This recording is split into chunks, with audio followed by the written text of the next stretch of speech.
So on the start we have the Wargrave Challenge Cup. On the Berkshire station we have Henley Rowing Club. And on the Buckinghamshire station we have Tyne Amateur Rowing Club. So a local club, Henley Rowing Club, obviously training this stretch day in, day out. Tyne from up north making their way down to the regatta. Yeah, Tyne wanted to make sure their trip is made worthwhile, but as we've said, just getting to the start line of this course is a very big statement to make. And as you said, Henley Rowing Club having the pride that comes with just feeling they own this river. But as we've moved up the race course, you can still see there's not much in it. As Tyne Amateur Rowing Club have moved out, have taken advantage over the Henley Rowing Club.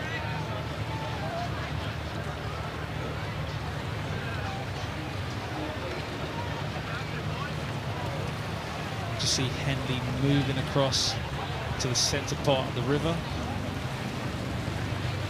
And it's interesting because when you see Henley come at that slight angle towards the centre, you know, Tyne have almost matched them to go at the same angle away from them as well, but there's a limit to how far they'll want to go over towards their own booms. They'll want to, they've corrected now already and gone that straight line, and it's really, you know, if Henley moves to the middle and causes a problem, then it'll be Henley that'll get warned and moved out again. So again, it's a good test of both coxes just holding their nerve. Often it feels like there's not a lot of space between the two crews, so you want to find your fastest, most direct line without any interference from the opposition.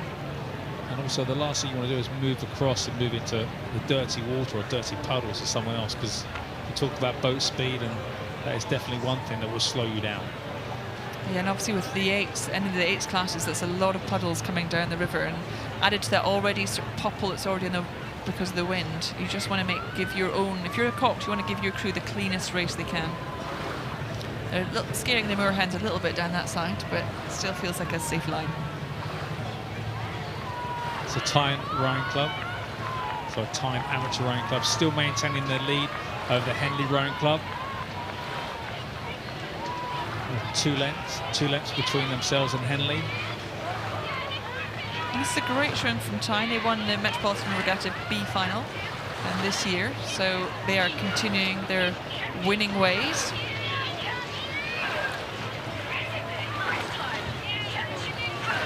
Still liking that close to the boom line there. I think they're making us more nervous than they are. But they've obviously found a good place where they're comfortable. They're well away from their opposition now and just moving out. Every stroke just moving out a little bit more in Henley.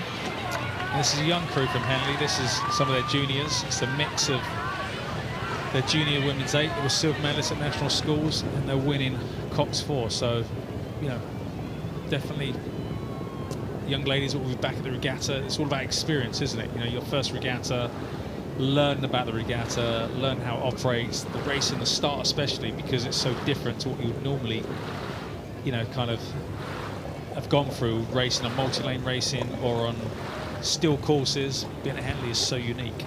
Absolutely, and for every athlete who comes here, you know, it's an incredible experience just to compete here, but also it's a huge learning experience. It's unlike any other regatta that we ever get to race in, and actually every time you do it, it becomes a bit more familiar, a bit more comfortable. So for new young crews, actually it's a brilliant experience to go through in anyway. You know, even just to get to compete here, it's just got this incredible history. It's lovely to be part of that, but actually as a learning experience, you know, the best way to learn is to do it yourself, and then come back next year having a little bit more knowledge of how it all works.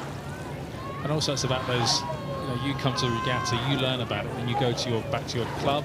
If some others haven't, in your experiences, you tell others, inspires them to want to come and compete. And that's how you start to build that foundation.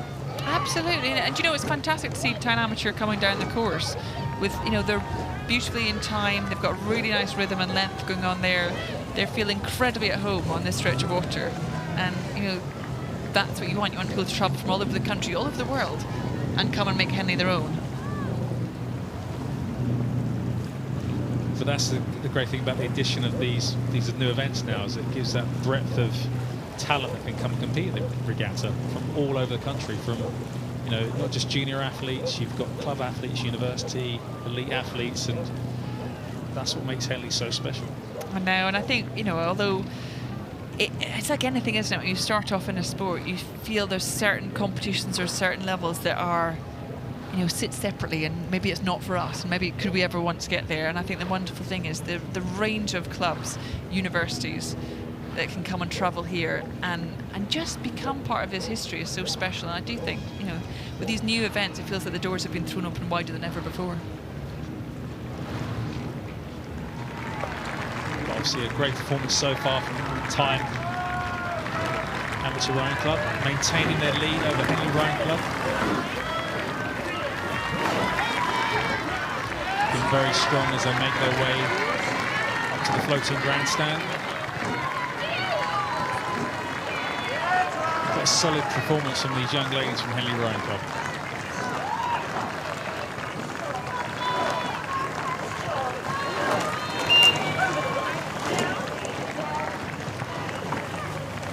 So that was a win for Tyne Amateur Rowing Club as they cross the line first, or ahead of Henley Rowing Club